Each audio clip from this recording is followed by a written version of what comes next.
There had been great doubt this moment would ever happen, that an agreement was possible after closed-door shouting matches, name-calling, broken deadlines, and squandered goodwill.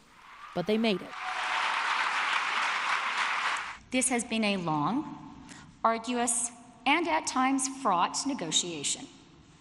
We made it to the finish line because we learned how to work together. It's nothing short of a miracle that we have all come together.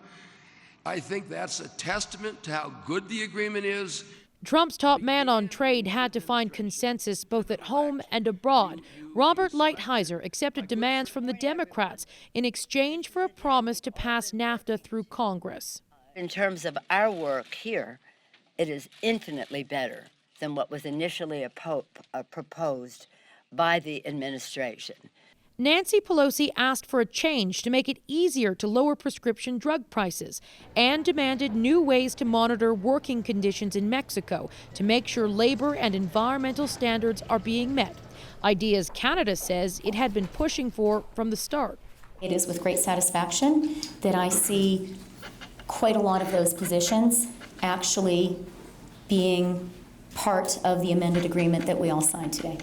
It was more than just progressive ideas that led to this breakthrough. Mexico accepted deep concessions, so much so the Americans tried to ease their pain by awkwardly gushing over the Mexican president. I am so proud to be here and honored to be here with the president of Mexico, who is this historic figure.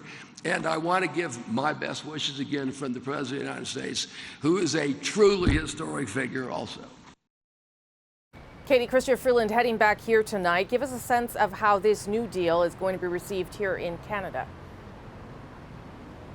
The aluminum industry, which is a big concern in Quebec, is not happy. It had wanted more protections that didn't come through, and that's going to be a problem for the Liberals. And there will likely be more complaints from different industries as the details are made fully public. But the Trudeau government overall sees this as a major win. Remember, the most powerful leader in the world, President Donald Trump, was ready, willing, and able to end this trade deal completely. And of course, the Canadian economy relies so heavily upon it. The Prime Minister's first mandate was dedicated to making sure the trading relationship with the U.S. remained intact. And there tonight is some deep relief in Ottawa. That is still the case. Rosie.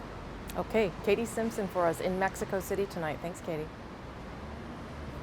So now that the new NAFTA deal has been signed, it needs to be ratified in each country. But the timelines for that are still very much in flux.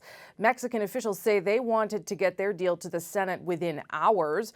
But Minister Freeland will only say it's in Canada's interest to ratify it as soon as possible. That will mean, of course, getting a minority parliament, at least part of it, on side. And the Bloc Québécois, for instance, already expressing some concern. In the U.S., meanwhile, the House is likely to vote before the end of the year, but the Senate probably won't until January or February, after when many expected Donald Trump's impeachment trial to take place.